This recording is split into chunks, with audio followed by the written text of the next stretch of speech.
story that we've been talking about throughout the week. The Shacks project in Limpopo has been in the spotlight. It's believed government paid over 2 million rand for 40 shacks. That's around 64,000 rand each. Limpopo Premier Stan Mathabatha is facing criticism after he unveiled the units. For more than on this, let's get some details. Here's Lucien Rakgoale from the Housing Development Agency, who we've been told have been responsible for this project. So, Lucien, we are hoping to get some answers from you. It was launched by the Premier amid a fair degree of fanfare. I mean, he was cutting ribbons. You only cut ribbons if it's some kind of achievement that fundamentally changes people's lives. What on earth happened there? What were those shacks meant to be? And from your perspective, what's your account of that project?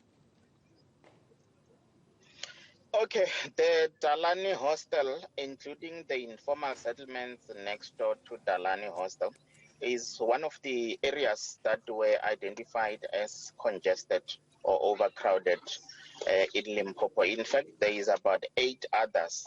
And then when we conceptualized a response plan from a COVID point of view, COVID response, because you'd understand that you can't be telling people to wash their hands if there's no water.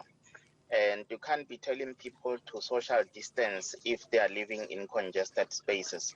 So if you look at the response plan that we conceptualized, the response plan from a human settlements point of view provides that in instances where communities don't have water, you provide water to them. And I'm sure that you are aware that our sister department, the National Department of Water and Sanitation, has been rolling out mass provision of water, in fact, nationally throughout the country.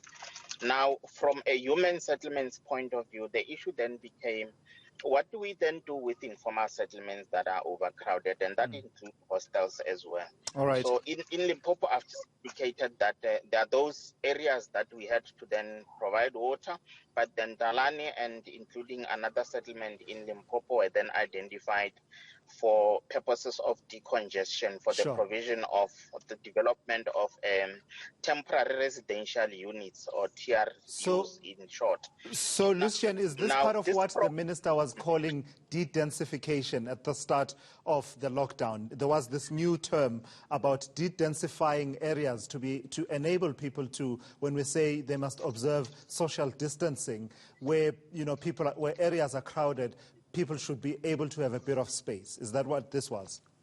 That is very correct, yes. So in terms of the quality then, Okay, I was going to say, so the province together with the municipality then identified the area as being congested. I mean, if you go to Dalani now, there's informal settlement, there's the hostel. So the informal settlements, we found it to be so congested, so overcrowded that we needed to reblock it a bit. And I'm sure that if you've been to the site, you'll realize that the informal settlement is not completely gone, but at least there's a bit of breather in the sense that it is reblocked, it is a bit decongested.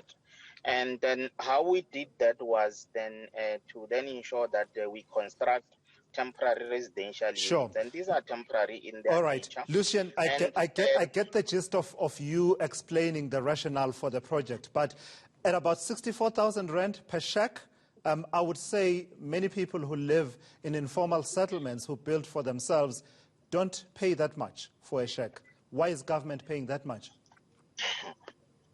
I wouldn't say it's a shack, because these are TRUs and there are specifications for the construction, or norms and standards, in fact.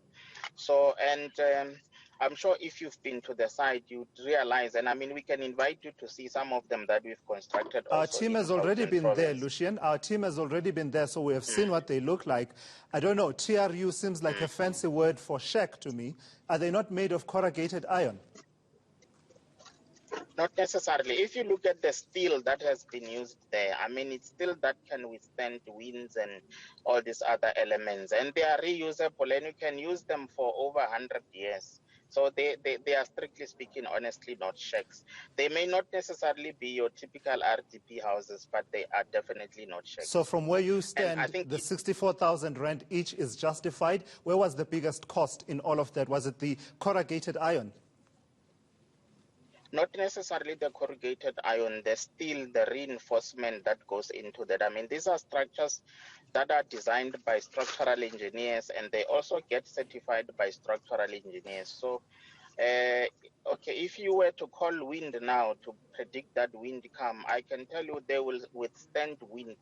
And they are definitely not shacks. They are proper temporary residential units. And then in terms of the cost, remember, in the low-income housing space, our prices are fixed. Prices are fixed by national department. So the 64,000, it's not necessarily a thumb suck, but it's a cost that's determined by national human settlements. And there's norms and standards, including But here's the thing, specifications though. in Isn't that terms of. meant to be the maximum that you can pay?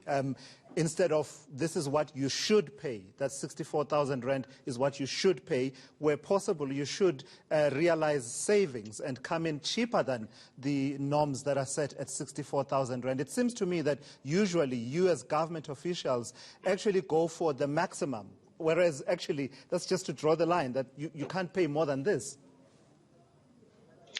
Not necessarily. I mean, to give you perhaps a case in point or an example, in Alex, we intended to put up stackable containers like 4 stories or even more than that, 3 stories in Alex. And when we went to the market, we realized that it is in fact not possible to put that within the 64,000 subsidy quantum. So we had to then revise the specs to ensure that that remains affordable within the subsidy quantum. And conversely, I mean, there are other projects within Gauteng province which we are unable to kick off the ground purely because there's the unit in fact cost more than 64,000, meaning more than what the subsidy quantum provides for, Yeah. unfortunately. All right, Lucien, thank you so much for your time.